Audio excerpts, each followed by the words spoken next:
오늘 함께 볼 말씀은 에베소서 6장 13절로 14절입니다. 제가 봉독해 드리겠습니다. 그러므로 하나님의 전신갑주를 취하라. 이는 악한 날에 너희가 능히 대적하고 모든 일을 행한 후에 서기 위함이라. 그런즉 서서 진리로 너희 허리띠를 띠고 의의 호신경을 붙이고.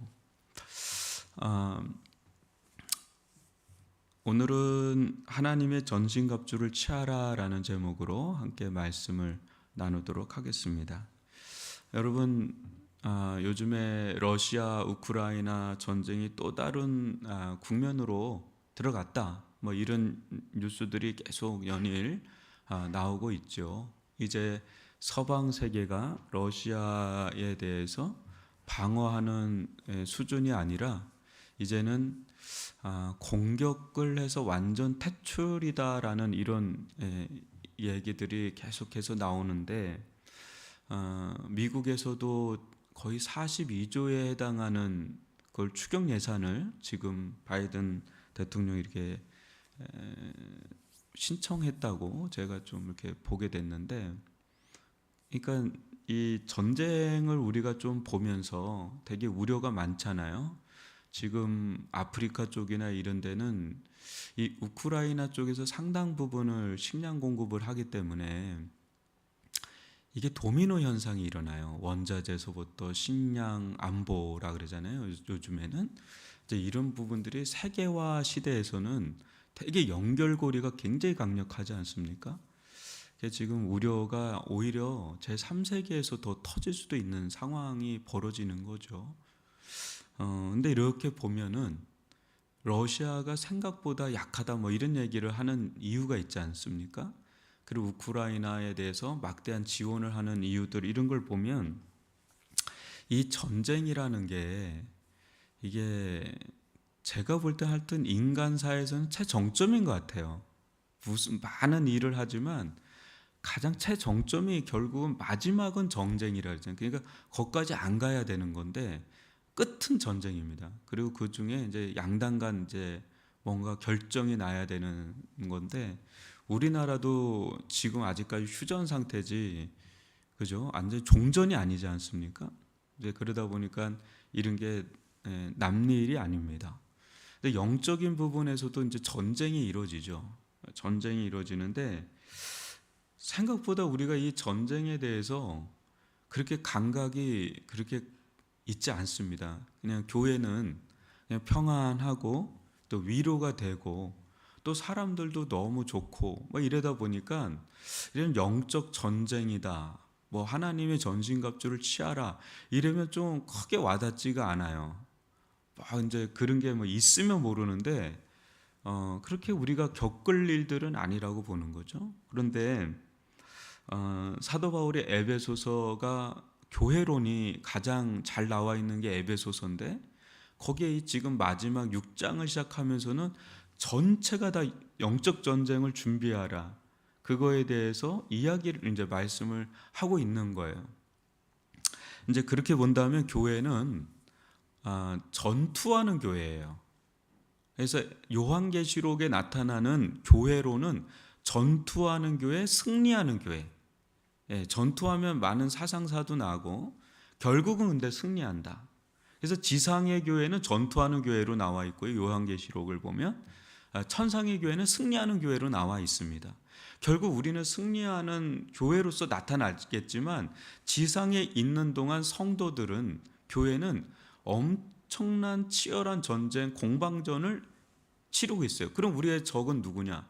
악한 영과 그 악한 영의 사주를 받은 수많은 세상의 권세자들, 또 문화, 특히 이 컬처라는 부분은 상당히 많은 격전지가 됩니다. 이런 부분에 대해서도 우리가 조금 이해를 할 필요가 있는데요. 지금의 세상의 문화에서 우리의 가장 큰 격전지라고 할 수 있는 건 여러분 젠더 문화 같은 것 같지만 그건 한 뿌리에 불과하고 엄밀히 말하면 세속주의예요. 세속주의. 그 세속주의의 중심에 뭐가 있냐면 개인 강화주의가 있어요. 개인 강화. 그러니까 개인주의. 자아가 굉장히 강화되는. 그런데 나가다 보면 너무 길어질 것 같은데요. 개인 강화가 되다 보면 사람들은 자유를 얻습니다. 왜냐하면 내가 이제 중요하다는 인식이 너무 강해졌거든요. 그러면서 개인이 굉장히 강화가 돼. 자아 강화라고 그러거든요. 그러니까 내가 너무 소중하고 내 가정이 너무 소중한 거예요. 근데 여러분 그거 아세요? 그러면 그럴수록 상당한 충돌을 겪어요. 왜냐하면 저 사람도 강화되고 있고 나도 강화되니까 어떤 지점에선 굉장한 충돌이 없을 것 같은데 오히려 또 다른 충돌이 계속 연이어서 납니다. 그러면서 누군가는 굉장히 궁핍을 경험하고 누군가는 또 막대한 에너지를 막대한 또 부를 또 경험하는 또 다른 굉장히 인격이 존중되는 사회 같은데 문제는 끊임없이 좀 일어나요. 거기에서 나타나는 걸 제가 좀 보니까 정치도 양극화 현상이 더 심화된다 그러더라고요. 이게 개인주의하고 뿌리를 같이 하더라고요. 전 거기서 좀 충격을 받았거든요. 최근에 쭉 책을 읽으면서 놀란 게 왜 이렇게 오늘날은 양극화 현상이 미국도 굉장히 심하고 한국도 마찬가지. 전 세계에 어떤 그런 현상이 왜 일어나지? 그리고 왜 러시아 푸틴 왜 이런 일이 일어나지? 쭉 따지면 이 개인주의가 세속주의인데 세속주의의 뿌리가 될 수 있는 한 뿌리가 개인주의거든요. 개인 강화주의. 그러니까 거기서 젠더 문화도 나오고 어떤 정치적 이념의 이데올로기 충돌도 더 강화되고 이런 일들이 일어난다는 거예요.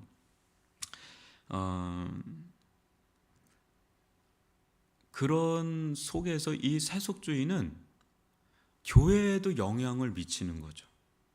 그죠? 교회에도 영향이 미쳐서 우리는 그 문화권 안에서 살고 있거든요. 그래서 교회에서도 정치 이야기하면 안 되는 상황이 벌어진 거예요. 왜냐하면 극렬하게 이게 대화가 잘 안 됩니다, 솔직히. 그리고 젠더에 대해서도 너무 실은 생각들이 달라요. 진보적인 분들하고 보수적인 분들도 또 다르고, 또 신앙의 색깔들도 이제는 다릅니다. 예전에 이 정통적인 우리 한국교회 흐름하고도 지금은 2030 MZ 세대에서부터는 더 그게 분명해졌고요. 그 윗세대도 그 부분이 또 있어요. 근데 이런 부분들을 세대의 흐름이다라고 하고 그냥 이 흐름을 따라가자라고 하면 충돌이 없겠죠. 그렇지만 우리는 성경이 기준이 되는 삶을 살아야 되겠기에 분별력이 이제는 필요한 거죠. 그래서 어떤 데는 너무 세대주의적인 또 경향이 있습니다. 유튜브를 보면 너무 종말론적으로 막 친비주의적으로 막 이렇게 나왔는데 이건 좀 세대주의적인 영향이 또 있어요. 그 뿌리가 다 있어요. 이렇게 우리가 흘러가 세속주의의 영향 또 신앙 안에서 어떤 세대주의적인 영향 막 정신이 없는 시대일 수 있어요. 지금이. 전 좀 그렇게 느껴져요. 그렇기 때문에 우리는 그럼 목사님 어떻게 해야 돼요? 라고 한다 그럴 때 13절을 보면 그러므로 하나님의 전신갑주를 취하라. 이는 악한 날에 너희가 능히 대적하고 모든 일을 행한 후에 서기 위함. 그러니까 우리가 능히 대적할 수 있는 힘이 있어야 되잖아요. 이렇게 군비를 증강하잖아요. 지금은 군비 증강 시대로 이제 접어들었잖아요. 그러니까 전투를 하려면 어쩔 수 없어요. 이 자원이 강력해야 되고 거기서 승리할 수 있는 여러 가지 전술과 전략, 또 준비 태세 뭐 이런 것들이 이제 보여지는 거 아닙니까? 근데 한번 보면 14절을 보면 첫 번째가 그거예요. 진리로 너희 허리띠를 띠라 그럽니다. 좀 띄워주세요. 진리로 너희 허리띠를 띠고. 이제 이게 뭐냐면 또 의에 호신경을 붙이고 오늘은 이 두 가지만 이제 좀 잠깐 다루고 마치겠습니다. 여러분 허리띠를 띈다는 거는 딱 동여 매는 겁니다. 나를 단단하게 이제 붙잡아 주는 거예요. 이거 허리라고 하는 거는 인간에 있어서 힘의 근원이라고 그러거든요.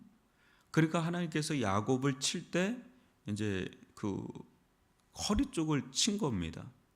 그러니까 그게 딱 꺾이면 힘을 못 쓰는 거예요. 그러니까 허리가 중심이에요. 허리가. 근데 뭘로 허리를 우리가 동여매느냐? 진리라는 거죠. 이게 첫 번째예요. 우리가 하나님의 전신갑주를 취한다 그럴 때 단단하게 나의 코어 부분을 단단하게 잡아줄 게 뭐냐면 결국 진리인 말씀이라는 거죠. 거기서 진리인 말씀의 더 중심에는 뭐가 있는 거냐면 복음 진리가 있는 거예요. 복음 진리.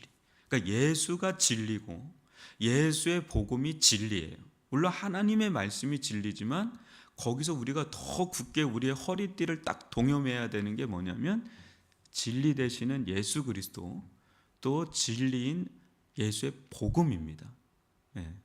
그래서 예수의 십자가와 부활, 또 좀 더 나아가면 승천, 하나님의 보좌에 앉으심, 재림, 이 총 5가지가 물론 6가지까지 갑니다. 성육신의 복음, 십자가의 복음, 부활의 복음, 승천의 복음, 하나님 보좌 앉으심의 보좌 우편에 앉으심의 복음, 또 재림의 복음, 이 6가지의 기둥이 되는 진리에 견고하게 우리가 쓸 때 그때 이제 딱 잡히는 거죠.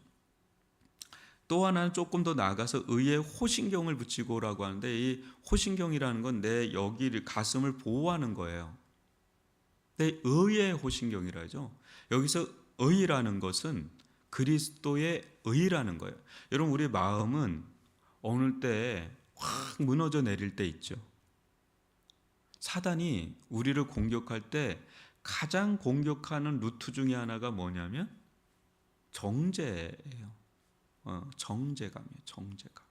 우리를 판단하고 우리를 정죄하고 송사하고 끊임없이 일종의 검사 역할을 하는 거예요. 얘는 이런 죄를 졌고 얘는 이런 죄를 졌고 얘는 이런 죄를 졌고 계속 고발을 하죠. 욥을 볼 때 욥에게 사단이 하나님 앞에서 막 참소하잖아요. 그죠?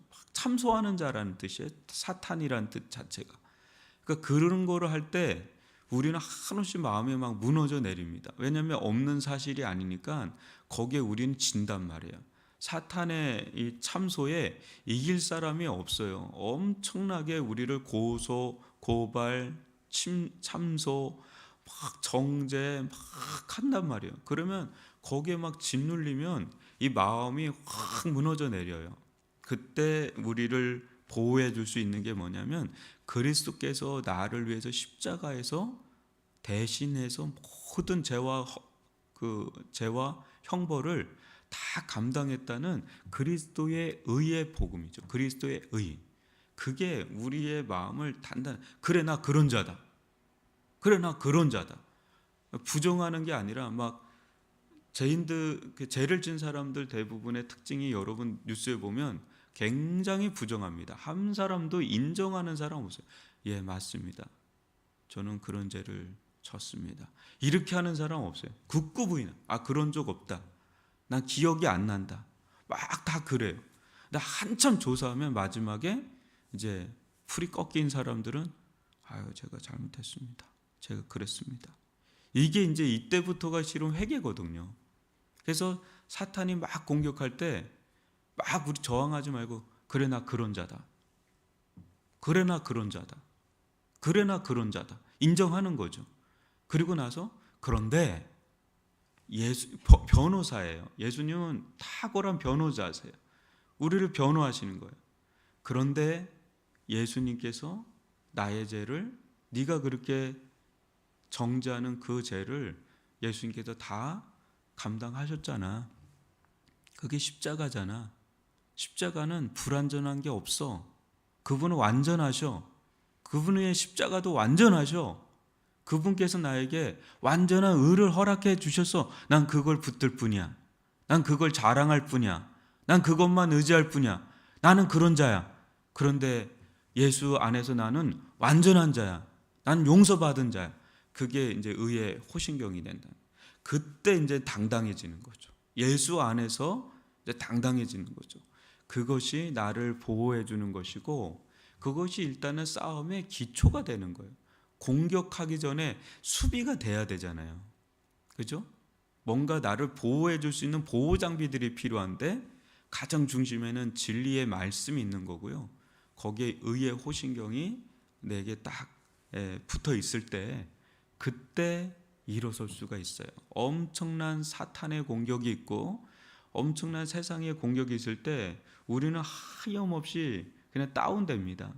그럼 나는 나 같은 게 내 같은 게 이렇지 나야 그런 자지 하면서 한없이 막 우리를 절망하게 하고 다운시키게 하고 낙심시키게 하고 그러지 않습니까? 근데 우리는 예수 안에서 하나님의 자녀예요. 예수 안에서 너무너무 소중한 당신의 자녀란 말이죠. 너무너무 소중한 피로 값 주고 사신, 엄청난 값을 주고 사신, 너무 비교할 수 없어요. 그러니까 비교할 수가 없어요. 그 가치가. 왜냐하면 예수의 피를 대신해서 산 사람들이기 때문에 우리는 후줄근하게 서로를 볼 수 있잖아요. 근데 그렇게 볼 자들이 아니다. 이거는 상상할 수 없는 너무너무 존귀한 자들이 그리스도인이다. 이것을 우리가 굳게 부여잡고 나아가는 것이 이제 필요하다는 거죠. 그래서 주일날 계속해서 구원 얻는 믿음에 대해서 나누는 이유가 이게 우리들 가운데 가슴판에 탁 쓸 때 그때 이제는 아주 든든하고 단단해질 수 있는 거죠. 이제 싸울 수 있는 기초적인 무장이 돼 있는 겁니다. 오늘 이 들은 말씀을 가지고 여러분 기도하기를 원합니다.